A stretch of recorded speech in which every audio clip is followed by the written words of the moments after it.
नमस्कार, मी वैदेवी. आज तुमच्यासाठी घेऊन आले मसूर आणि तोंडलीची भाजी. तर त्यासाठी लागणारे साहित्य आहे अख्खे मसूर, थोडीशी तोंडली. तोंडली व्यवस्थित उभं चिरून घ्यायचे व तिला स्वच्छ धुवून घ्यायचे. नंतर मी एका कढईमध्ये 2 चमचे तेल, त्यामध्ये पाव चमचा मोहरी, 2 लसूण पाकळ्या, थोडंसं कढीपत्ता, एक चिरलेला कांदा घेतलाय.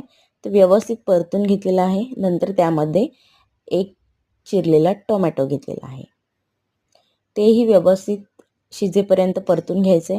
मग त्यामध्ये घेतले पाव चमचा हळद, 2 चमचे लाल तिखट, ते मिक्स करून घेतलं.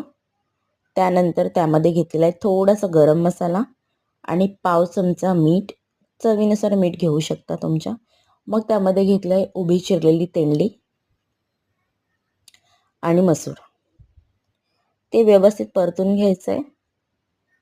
ही भाजी वाफेवरती शिजवायची आहे. ह्या भाजीमध्ये मी फक्त पाव कप पाण्याचा वापर केलेला आहे आणि यावरती झाकण ठेवून व्यवस्थित वाफवून घ्यायचे भाजी शिजेपर्यंत.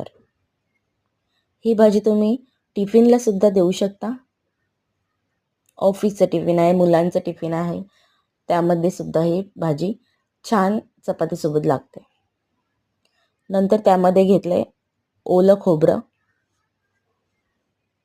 बघू शकता भाजी आपली तयार आहे.